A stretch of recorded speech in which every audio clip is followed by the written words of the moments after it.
maltraitance. C'est une affaire délicate que doit trancher le tribunal correctionnel de Chambéry, celle d'une assistante maternelle poursuivie pour violence sur des enfants qu'elle gardait. Les faits se seraient déroulés entre 2010 et 2014 à Aix-les-Bains. Résumé de l'audience, Xavier Schmitt, Frédéric Pasquette.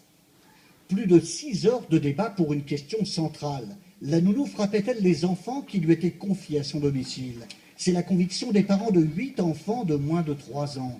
Avec photo à l'appui, ils égrènent une longue répétition de bleus, d'hématomes ou de brûlures sur le visage ou sur le corps. C'est comme un puzzle qui se remet en place. En fait, on repense à toutes les fois où les enfants sont revenus avec des marques, donc des petits bleus sur les pommettes, des marques sur les lèvres, ce genre de choses-là, où on repense en effet à toutes les excuses qu'on nous a données. On se rend compte à ce moment-là qu'on a été mené en bateau. C'est cette répétition, c'est la nature des blessures qui fait que pour moi, je suis convaincu qu'effectivement, ils ont été victimes de violences. Il y a des séquelles psychologiques. Bien sûr, des enfants qui sont victimes de maltraitance ont des séquelles psychologiques. L'affaire a été révélée en octobre 2014. Après une alerte aux services sociaux, 3 dépôts de plainte et plusieurs mois d'enquête, la nounou d'Aix-les-Bains est placée en garde à vue. Devant la police comme devant le procureur, cette quinquagénaire nie le moindre acte de malveillance. Elle invoque des chutes accidentelles, des chahuts et elle dénonce un complot des parents. Son atout, l'absence de preuves matérielles.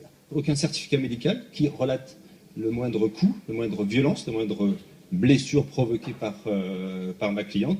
Aucun de ces éléments que l'on retrouve habituellement dans ce type de dossier.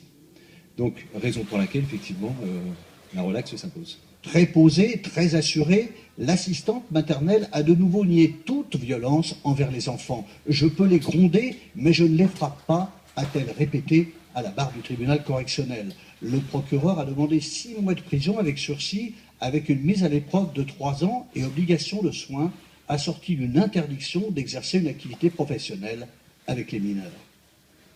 Le jugement a été mis en délibéré au 5 juin.